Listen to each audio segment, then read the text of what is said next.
25 June Kasba ল কলেজে গণধর্ষণের ঘটনা ঘটে। অভিযোগ ওঠে 58 দিনের মাথায় চার্জশিট। গণধর্ষণ থেকে মেরে ফেলার হুমকি, অপরাধের ভিডিও মোবাইল ফোনে রেকর্ড করে রাখার মতো গুরুতর অভিযোগে চার্জশিট।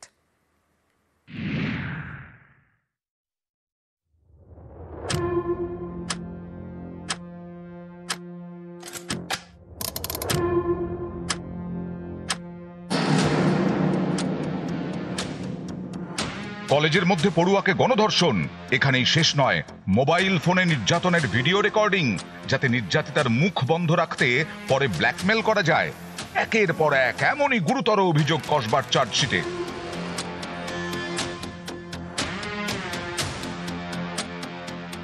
পঁচিশে জুন কসবা ল কলেজের ভেতরে ছাত্রীকে গণধর্ষণের অভিযোগ। এই অভিযোগে গ্রেফতার করা হয় 4 জনকে। ধৃত কলেজের অস্থায়ী কর্মী মনোজিৎ মিশ্র, ল কলেজের 2 পড়ুয়া জায়েব আহমেদ এবং প্রমিত মুখোপাধ্যায়। গ্রেফতার করা হয় নিরাপত্তা রক্ষী পিনাকি বন্দ্যোপাধ্যায়কেও। কলেজের প্রাক্তনী কলেজের অস্থায়ী কর্মী। কসবার ল কলেজ জুড়ে মনোজিতের দাপটের কাহিনী। মনোজিতের দাপটের দেখা মেলে কলেজের দেওয়ালেও। সেই মনোজিৎ সহ 4 জনের বিরুদ্ধে এক গুচ্ছ গুরুতর অভিযোগ পুলিশের চার্জশিটে।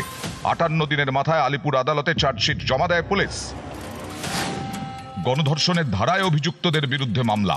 এছাড়াও জোর করে আটকে রাখা, গুরুতর আঘাত করা, প্রাণে মারার হুমকি, অপহরণ, তথ্য প্রমাণ লোপাট এবং অপরাধমূলক ষড়যন্ত্রের ধারা উল্লেখ চার্জশিটে। এর পাশাপাশি অভিযুক্ত মনোজিৎ, জায়েব এবং প্রমিতের বিরুদ্ধে তথ্য প্রযুক্তি আইনের 67A এবং 66E ধারায় চার্জশিট পেশ। নিউজ 18 বাংলা। বেলেঘাটায় ছেলের হাতে মা খুন, বাড়িতে মহিলার রক্তাক্ত দেহ উদ্ধার। বচসার জেরে মাকে খুন বলে প্রাথমিক অনুমান। মাকে খুনের অভিযোগে আটক করা হয়েছে ছেলেকে, জিজ্ঞাসাবাদ করছে পুলিশ। ঘটনাস্থল থেকে নমুনা সংগ্রহ কলকাতা পুলিশের সায়েন্টিফিক উইং এর। খালি সাউন্ড স্পিকার জোরে ছিল একদম, এটা কালকে গানের আওয়াজটা। গানের কটা নাগাদ? এটা 10:30। ছেলে, মা আর একজন মহিলা কে আছে কি জানি, পেশেন্ট। মাও কি পেশেন্ট? না না, উনি তো হ্যাঁ সুস্থ, উনি সুস্থ ছিল। ছেলে কি করতো? ছেলে মায়ের কাছেই থাকতো। কোনো কাজ করতো? ওটা আমি বলতে পারবো না। যেহেতু বয়স্ক মানুষ, লোক রয়েছে বাড়িতে, লোকরা দেখে আমাদের জানিয়েছে। কারা জানালো? রান্নার লোক। পুলিশকে ইনফর্ম করা হয়েছে, পুলিশ এসছে, তারপরে এই ভালো আছে, এই আপনার বাইক নিয়ে অ্যাপে বেরোচ্ছে, বাইক চালাতো, আবার ডিস্টার্ব হয়ে যাচ্ছে। 2 দিন ধরে বেরোচ্ছে না, গুমড়ে বসে। টিভি চালিয়ে রেখে দিয়েছে, টিভি বন্ধ করবে না, এরকম করে। পাকা চালিয়ে রেখে দিয়েছে, শীতকালে লোকে কাঁপছে, পাকা বন্ধ করবে না। করতে গেলে কেন বন্ধ করবে? কোনো রোগের লোক। কি অসুবিধা ছিল না? ওই তো সিজোফ্রেনিয়া, ওইটার থেকেই হতো। হ্যাঁ, চিকিৎসা সবসময় পারে উঠত, যে এটা প্রচুর ব্যয় সাপেক্ষ। বাড়াবাড়ি হতো, ওনারা ভর্তি করতেন, আবার কিছুদিন পর ওরা বলতো ঠিক আছে নিয়ে যান, আর ঠিক সুস্থ আছে। আবার কিছুদিন পর আবার বাড়াবাড়ি হতো। এর আগে কখনো মাকে মেরেছে? এই আমবাদ ছিল।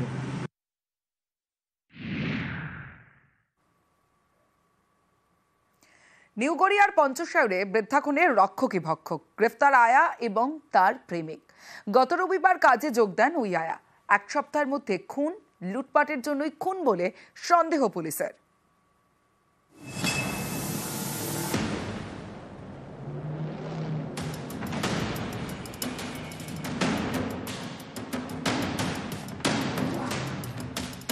বাড়িতে বৃদ্ধ মা বাবা, ছেলে কর্মসূত্রে মুম্বাইয়ে।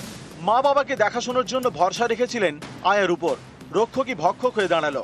অভিযোগ, টাকা পয়সা সোনাদানার লোভে বৃদ্ধাকে খুন করেন সে আয়া এবং তার প্রেমিকই। নিউ গড়িয়ার পঞ্চশায়রের বৃদ্ধা খুনে গ্রেপ্তার আশালতা সর্দার এবং তার প্রেমিক মোহাম্মদ জালাল মীর। পঞ্চশায়রের আবাসন। এই বাড়িতেই থাকতেন 79 বছরের বিজয়া দাস এবং তার স্বামী প্রশান্ত কুমার দাস। শুক্রবার 7 সকালে সিঁড়ির নিচে বৃদ্ধার রক্তাক্ত দেহ উদ্ধার হয়। তার হাত পা বাঁধা ছিল। ঘরে খাটের নিচে শুয়ে তার স্বামী, চোখে মুখে আতঙ্ক। তদন্তে নামে পঞ্চশায়র থানার পুলিশ। জিজ্ঞাসাবাদ করা হয় বাড়ির পরিচারিকাকে। জানতে পারেন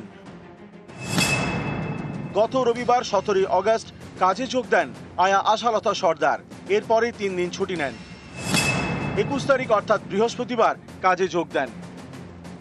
জিজ্ঞাসাবাদের পাশাপাশি সিসি ক্যামেরার ফুটেজ খতিয়ে দেখে পুলিশ। সেখানেই ধরা পড়ে বৃহস্পতিবার সকালে বৃদ্ধ দম্পতির বাড়ির দিকে হেঁটে যাচ্ছেন আশালতা, তার সঙ্গে আরও এক ব্যক্তি, তার নাম মোহাম্মদ জালাল মীর। জিজ্ঞাসাবাদের জন্য দুজনকে আটক করে পুলিশ। বয়ানে অসঙ্গতি মেলে, এরপরই গ্রেপ্তার। পুলিশের দাবি, চুরির ছক কষেছিল জালাল, সে বাড়ির বাইরে পাহারা দিচ্ছিল। বাড়ি ঢুকে চুরি করে আশালতা, তখনই বৃদ্ধাকে খুন।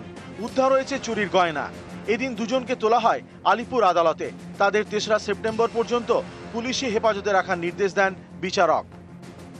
ক্রাইম এগেইনস্ট প্রপার্টি আছে, কিছু ওখানে কিছু জুয়েলারি ছিল, সেইগুলো নিয়ে যাওয়া হয়েছিল, ওটা রিকভারি করা হয়েছে। আমরা দেখলাম সিসিটিভি ফুটেজ ছিল, ওখান থেকেই অ্যাকচুয়ালি এই ক্লু আমরা পেয়েছি। আরও কিভাবে এটা ফার্দার ইমপ্রুভ করা যায় সেটাও দেখা হচ্ছে। কর্মসূত্রে বাইরে সন্তান, একাকী বার্ধক্য, ভরসা পরিচারক না হলে আয়া, সেই ভরসার হাতেই বিপন্ন জীবন। ক্যামেরায় রাজীব সিংহের সঙ্গে রৌনক দত্ত চৌধুরী, নিউজ 18 বাংলা। বিধায়ক সুদীপ্ত রায়ের বাড়িতে সিবিআই আধিকারিকরা আরজিকর দুর্নীতি মামলায় সিবিআই হানা। প্রায় 3 ঘন্টা সিবিআই আধিকারিকরা সুদীপ্ত রায়ের বাড়িতে তল্লাশি অভিযান চালায়। এবং কি আপডেট সিবিআই সূত্রে কি জানা যাচ্ছে জানাবে অনুপ, রয়েছে আমার সঙ্গে।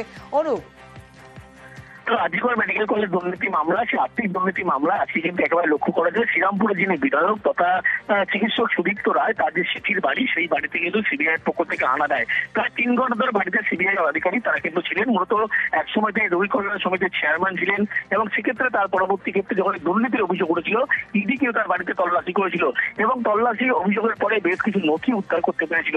এবং আজকে সিবিআই এর পক্ষ থেকে যে তদন্তকারী আধিকারিক এবং অ্যাসিস্ট্যান্ট তদন্তকারী আধিকারিক, এই দুজনেই কিন্তু একেবারে তার বাড়িতে বেশ কিছু নথি নিয়ে যায় এবং তাকে জিজ্ঞাসাবাদ, পরিবারের হাসপাতাল সম্পর্কে তার জন্য একটি বেসরকারি নার্সিংহোম রয়েছে, সেই সংক্রান্ত বিষয় নিয়েও জিজ্ঞাসাবাদ করা হয়েছে।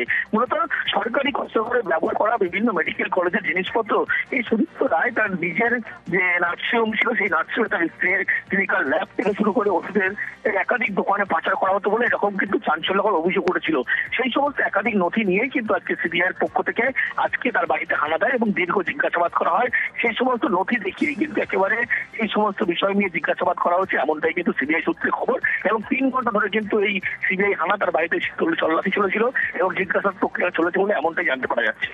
বেশ। জগৎবল্লভপুরে বাইক চালকদের দাদাগিরি। বরগাছিয়া জঙ্গিপাড়ার মাঝে রেলগেটে ভাঙচুর। রেলগেট বন্ধ থাকায় রক্ষীকে হুমকি। রেলগেট ভাঙচুরের জেরে বন্ধ যান চলাচল, আমতা শাখায় ট্রেন চলাচলেও প্রভাবের আশঙ্কা। এক বাইক চালককে পাকড়াও রেল পুলিশের। আরে সেরাম ব্যবস্থা হলে তো হয়েই যেত, ওইটাও ভেঙে গিয়েছে দেখতে পাচ্ছ। এটা তুললে তো ফের মাথাতেই পড়বে। এইটুকু গ্রামের ভেতর দিয়ে রাস্তা আছে, ওইটা দিয়ে চলে যাও সব, এটা দিয়ে যেতে হবে বাইকগুলো ভেতর দিয়ে সব।